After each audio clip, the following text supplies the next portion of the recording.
नमस्ते छात्रों, आप सभी का स्वागत है आपके अपने लर्निंग्स एकेडमी में। मैं आशा करता हूँ आप सब बहुत बढ़िया होंगे। मैं आपका साथी अतिराम शुरू है तो शुरू करेंगे बिना टाइम वेस्ट किए 7 दिसंबर 2025 करंट अफेयर। सबसे पहला क्वेश्चन रहेगा, हाल ही में भारतीय नौसेना में शामिल होने वाली तीसरी परमाणु संचालित बैलिस्टिक मिसाइल पनडुब्बी SSBN का नाम क्या है? तो पहला ऑप्शन रहेगा अपना INS अरिहंत है, या INS अरिघाट है, या INS अरिदमन है, या INS वागीर है। जैसा कि दोस्तों आप सभी को पता होगा, अपने INS अरिहंत है, इसको हमने INS अरिहंत को हमने 26 जुलाई 2009 को लॉन्च किया था। और जबकि INS अरिघाट इसको हमने 19 नवंबर 2017 को लॉन्च किया था। जो अभी हाल फिलहाल अपनी नौसेना में शामिल होगी वह अपनी INS अरिदमन है। अब चलते हैं नेक्स्ट क्वेश्चन की ओर, यानी कि भारत अपनी तीसरी स्वदेशी परमाणु संचालित बैलिस्टिक मिसाइल पनडुब्बी INS अरिदमन को नौसेना में शामिल करेगा। नेक्स्ट क्वेश्चन रहेगा, RBI ने किसे बैंक ऑफ अमेरिका इंडिया का नया CEO नियुक्त किया है? ये काकू नकाते हैं, या विक्रम साहू है, या शक्तिकांत दास है, या दिनेश खारा है? तो इसका सही उत्तर रहेगा विक्रम साहू। यानी कि विक्रम साहू को बैंक ऑफ अमेरिका इंडिया का नया CEO नियुक्त किया गया है। वे पहले से ही बैंक में इंडिया कंट्री एग्जीक्यूटिव के पद पर कार्यरत थे, और इनसे पहले जो CEO थे उनका नाम था काकू नखाते। अब चलते हैं नेक्स्ट क्वेश्चन। नेक्स्ट क्वेश्चन रहेगा, वर्ष 2025 के लिए world athlete of the year का खिताब किसे मिला है? नीरज चोपड़ा को, या आर्म डुप्लांटिस को, या नूह लाइलस को, या फेथ किपिएगोन को? दोस्तों नीरज चोपड़ा के अलावा तीनों नाम विदेशी हैं, इसलिए थोड़े अटपटे लग रहे हैं बोलने में, है ना। तो इसका सही उत्तर रहेगा अपना आर्म डुप्लांटिस को। आर्म डुप्लांसी स्वीडन के पोल वोल्ट एथलीट हैं, और इन्होंने 2025 में अपने ही वर्ल्ड रिकॉर्ड को 4 बार तोड़ा था। और पूरे साल खेले गए 16 मुकाबलों में से इन्होंने एक भी मैच नहीं हारा था। अब चलते हैं नेक्स्ट क्वेश्चन की ओर। किस लीग को emerging professional sports event of the year का खिताब मिला है?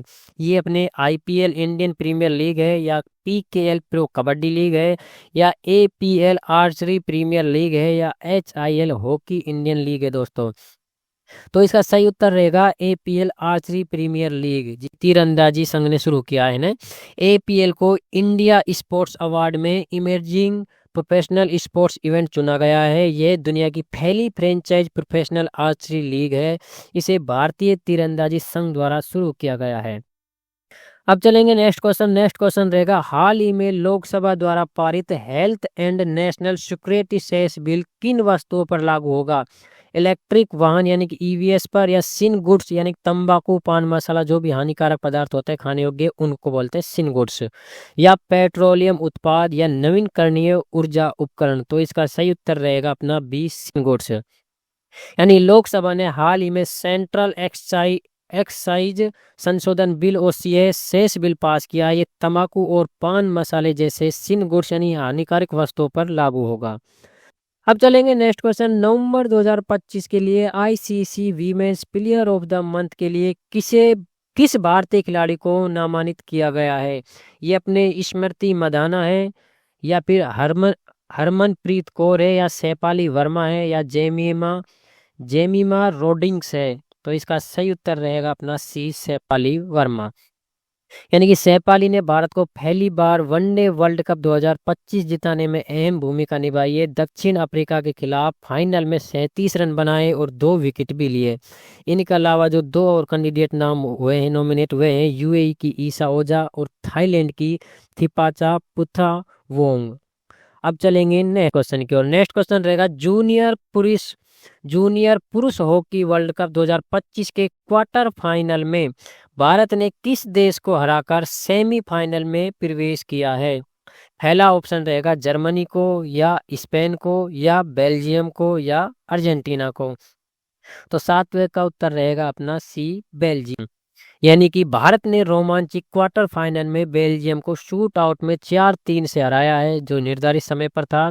भारत ने 7वीं बार जूनियर पुरुष हॉकी वर्ल्ड कप के सेमीफाइनल में अपनी जगह बनाई है। अब जो इनका अगला सेमीफाइनल मुकाबला होगा, सेमीफाइनल मुकाबला वह रहेगा इनका डिफेंडिंग चैंपियंस जर्मनी से।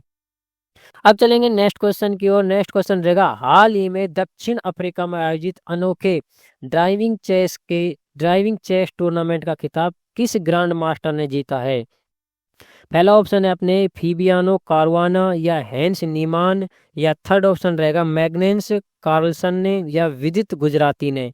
ये विदित गुजराती अपने भारत से है ना। तो 8वें क्वेश्चन का सही उत्तर रहेगा अपना हैंस नीमान यानी कि B option. Cape Town South Africa swimming pool के अंदर ही खेला गया था। अमेरिकी ग्रैंड मास्टर हैंस नीमान ने फाइनल में अपने ही देश के फेबियानो करुआना को हराया था। खिलाड़ी पानी के अंदर सांस रोककर चाल चलते हैं और ऊपर आकर सांस लेते हैं दोस्तों। और विदित गुजराती जो भारत के थे यह चौथे स्थान पर रहे थे। अब चलेंगे नेक्स्ट क्वेश्चन की ओर। नेक्स्ट क्वेश्चन रहेगा हाल ही में संपन्न हुए खेलो इंडिया यूनिवर्सिटी गेम्स KIUG के 2025 संस्करण का आयोजन किस राज्य में किया गया था? तो इसका ऑप्शन रहेगा हरियाणा में, या उत्तर प्रदेश, या राजस्थान, या मध्य प्रदेश। तो आप सभी को मालूम होगा राजस्थान वासियों को, तो ये हमारे राजस्थान में खेला गया था, जो राजस्थान के 7 जिलों में खेला गया था। सही ऑप्शन है अपना 7। इसका समापन और उद्घाटन जयपुर में हुआ था दोस्तों। ये 12 दिन तक चला था। 209 यूनिवर्सिटियों ने भाग लिए थे, जिसमें 3901 एथलीट और 7 शहरों में आयोजन हुआ था। 7 शहर थे अपने, जयपुर था, उदयपुर था, जोधपुर था, कोटा, अजमेर, भरतपुर और बीकानेर। राजस्थान के खेल इंफ्रास्ट्रक्चर को बढ़ावा देने के उद्देश्य से यह आयोजन सफल रहा।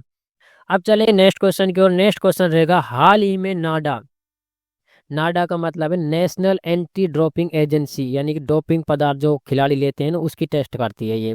हाल ही में नाडा ने डोप टेस्ट में फेल होने के कारण किस प्रसिद्ध भारतीय थ्रोअर पर 16 महीने का प्रतिबंध लगाया है? ये कमलप्रीत कौर है, ये सीमा पूनिया है, या कृष्णा पूनिया है, या मनप्रीत कौर है। तो इसका सही उत्तर रहेगा अपना सीमा पूनिया। तीसरी बार हुआ सीमा पूनिया के साथ आपके।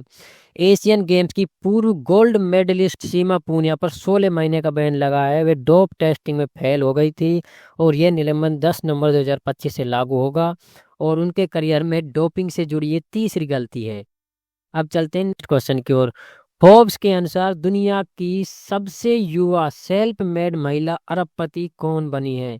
तो ये टेलर स्विफ्टन है, या लुआना लोपेस लारा है, या रिहाना है, या किम कार्दिशियन है। तो इसका सही उत्तर रहेगा 11वें का अपना लुआना लोपेस लारा, यानी कि लुआना लोपेस लारा 29 वर्ष की ब्राजील की एक पूर्व बेले डांसर और फिनटेक उद्यमी है। इन्होंने कालसी नामक प्रेडिक्शन मार्केट कंपनी की स्थापना की है। फोर्ब्स के अनुसार कंपनी की वैल्यू 1 बिलियन से अधिक होने के कारण वे दुनिया की सबसे युवा सेल्फ मेड महिला अरबपति बन गई है। अब चलेंगे नेक्स्ट क्वेश्चन। नेक्स्ट क्वेश्चन रहेगा वर्ष 2025 के लिए world athlete of the year का पुरस्कार किसे दिया गया है? ये सिडनी मैकलोगलिन लेवरोन, ये विदेशी नाम है तो थोड़ा ऐसा ही अटपटा रहते हैं ना, या हिमा दास है, या सेली एन फ्रेजर है, या PT ऊषा है। तो दोस्तों अपने 12वें का उत्तर रहेगा सिडनी की मैकलोगनी लेवेरोन। अगर यही सही उत्तर नहीं होता ना मैं ये ऑप्शन में ही नहीं लेता। अब चाहेंगे इसके थोड़ा एक्सप्लेनेशन। अमेरिका की एथलीट सिडनी मैकलोगलिन लेवरोन को यह प्रतिष्ठित पुरस्कार मिला है। उन्होंने टोक्यो वर्ल्ड चैंपियनशिप में 400 मीटर की दौड़ को 47.78 सेकेंड में पूरा करके चैंपियंस रिकॉर्ड बनाया, जो अब दुनिया का दूसरा सबसे तेज समय हो चुका है।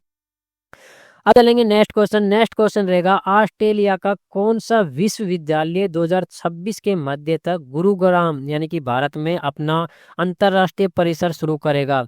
ये मोनाश यूनिवर्सिटी है, या विक्टोरिया यूनिवर्सिटी, या सिडनी यूनिवर्सिटी, या मेलबर्न यूनिवर्सिटी। तो 13वें का सही उत्तर रहेगा अपना विक्टोरिया यूनिवर्सिटी, यानी विक्टोरिया यूनिवर्सिटी VN गुरुग्राम में अपना कैंपस खोलेगी। यहाँ IT बिजनेस और रिसर्च की पढ़ाई होगी। यूनिवर्सिटी अपना प्रसिद्ध ब्लॉक मॉडल टीचिंग सिस्टम भी भारत में लॉन्च करेगी। अब चलेंगे आखिरी क्वेश्चन रहेगा अपना हाल ही में भारत और रूस के बीच किस लॉजिस्टिक सपोर्ट समझौते की मंजूरी मिली है? तो ये लेमुआ है, या बेका है, या रिलोस है, या कोमास का है। तो ये आप सभी को मालूम होगा रशिया के साथ कौन सा है रियल का सी ऑप्शन, यानी कि reciprocal exchange of logistic support. रूस ने भारत के साथ इस समझौते को मंजूरी दी है। इसके तहत दोनों देशों की सेनाएं एक दूसरे के सैन्य ठिकानों पोर्ट एयरफील्ड का इस्तेमाल ईंधन और मरम्मत के लिए कर सकेंगी। धन्यवाद दोस्तों। अगर वीडियो अच्छी लगी है तो कमेंट में बता सकते हैं, लाइक शेयर कर सकते हैं। आज के लिए धन्यवाद।